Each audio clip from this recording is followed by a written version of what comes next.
So this is definitely one of the most family-centric neighborhoods in Gilbert, if not the most family-oriented one. And there's also a lot of options under the median sales price in Gilbert, so there are some more affordable homes in this neighborhood. And we're talking about Power Ranch. Now, of course, this is a great neighborhood, or I wouldn't be talking about it, but we got to talk about the good, the bad, and the ugly, the pros and cons of actually living here, and ultimately what it's going to cost you to actually live here. I'm Courtney Strelzik, and I live and work in Gilbert, and if you find any of this helpful, it really does help my channel out a lot if you can hit that subscribe button.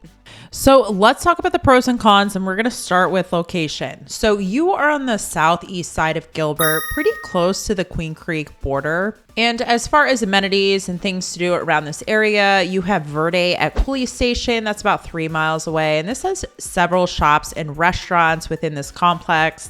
There's also Santan Village, and if you watch any of my videos, you probably already know this is the main shopping area in Gilbert, and this is about 10 minutes from Power Ranch. There's also several parks within Power Ranch, but we have to note that Gilbert Regional Park is only about 1 mile southeast of this community.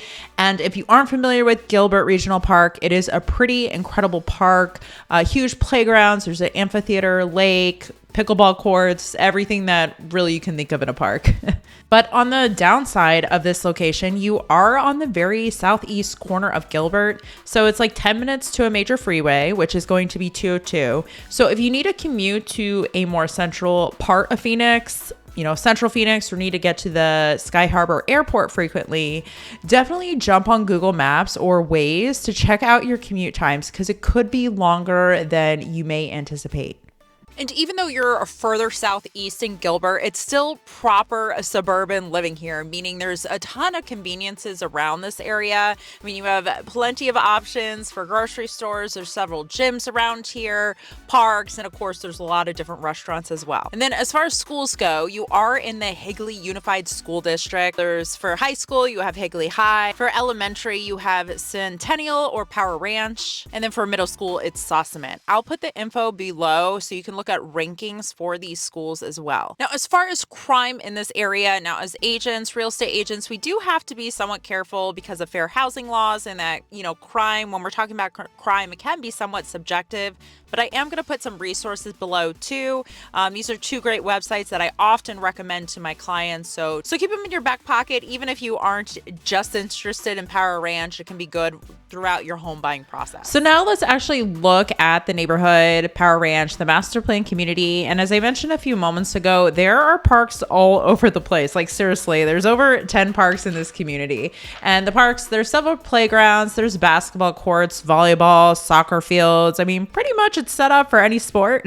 And of course, there's community pools as well. There's also this building called the Carriage House, and then there's a conference room and several pavilions actually, where you can actually rent out these spaces for personal use or for parties. And I also have to mention the lake. The lake does allow for catch and release fishing. So a huge reason why this neighborhood is known to be so family-centric is because they host a lot of events that are meant for the family.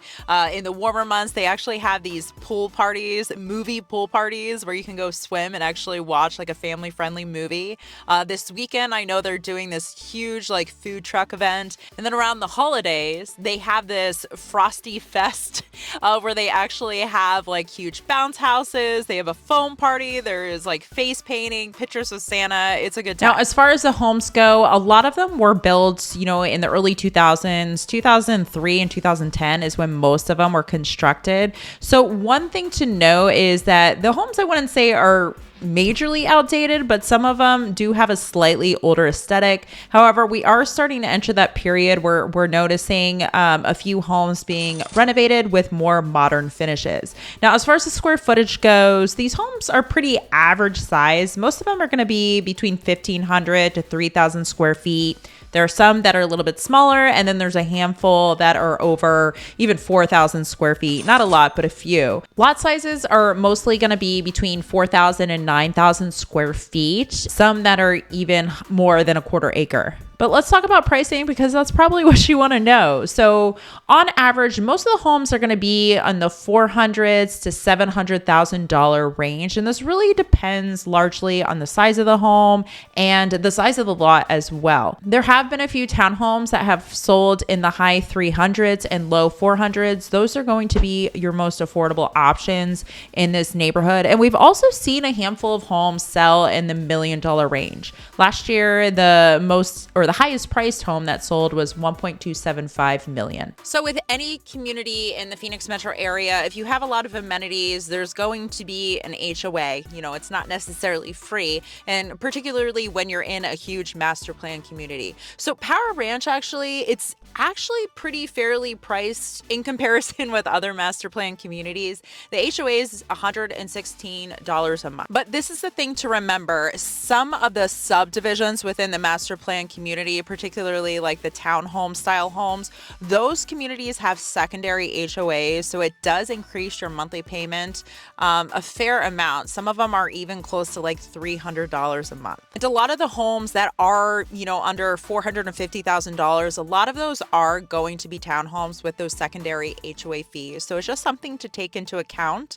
I have seen some, single family homes that are a little bit more expensive than townhomes, but your monthly payment isn't actually that much more because your HOA is significantly less. So just something to consider, if your price point is hovering around that like $450,000 to $500,000 range. Now, if you're interested in Power Ranch and you want to see the current homes for sale in this community, my contact information is below. Just shoot me an email saying Power Ranch, and I will get you current listings over to you as soon as possible. But for now, click on this playlist right here. I have other great videos of neighborhoods in Gilbert. Thank you so much for your time and have a fantastic day.